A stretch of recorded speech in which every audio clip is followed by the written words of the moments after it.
Practical question number 1 कहता है स्टोरवेल industries manufacture करती है standard heavy duty steel storage rack for industrial use.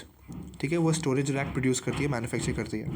Her storage rack को ये 750 रुपये में बेचती है और कंपनी जो है 10,000 रैक प्रोड्यूस करती है पर एनम।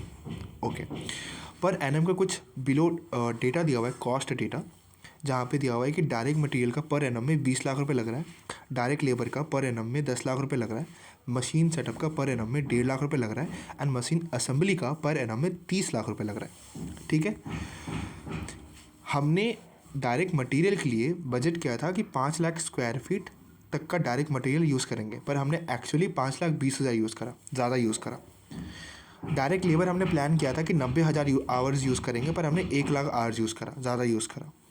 मशीन सेटअप उतना ही यूज़ करा और मशीन असेंबली उतना ही यूज़ करा। चलो ठीक है, उसके बाद यहाँ पे इंफॉर्मेशन दी है, वहाँ पे फिर 4th लाइन में यहाँ पे कह रहा है कि सिमिलर प्रोडक्ट मार्केट में दूसरे कॉम्पिटिटर्स 675 रुपये में बेच रहे हैं, दूसरे कॉम्पिटिटर्स। तो अगर Vishal the marketing manager has determine that in order to maintain the 10,000 का डिमांड, अगर 10,000 का डिमांड आपको मार्केट में मेंटेन करना है तो आपको भी अपना कॉस्ट, अपना सेलिंग प्राइस 750 से 675 करना पड़ेगा।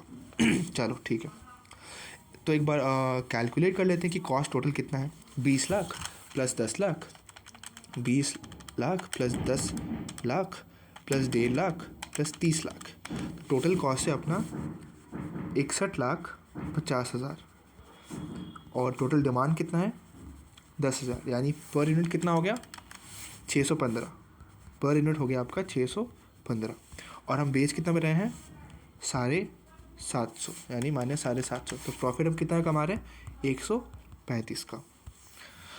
अब इस सेलिंग प्राइस को हमको 675 का तक का लेके आना है। ठीक है, और हमें प्रॉफिटेबिलिटी यही मेंटेन करनी पड़ेगी 135। तो हमें कॉस्ट कितना हो जाएगा हमारा 675 का, अगर हम सेल करते हैं और अगर हमें प्रॉफिटेबिलिटी 135 ही मेंटेन करती है तो हमारा कॉस्ट 540 होना पड़ेगा। तो क्वेश्चन में क्या डिमांड था, calculate the current cost and the profit per unit. हमने करेंट कॉस्ट कैलकुलेट कर दिया and profit per unit calculate कर दिया। Identify the non value added activities in the production process. Non value added activity क्या हो सकती है? ये तो वैल्यू एडेड है, ये तो है ही नहीं। मशीन असेंबली, मशीन सेटअप तो एक वैल्यू एडेड एक्टिविटी हो सकती है। आंसर में क्या लिखा हुआ है?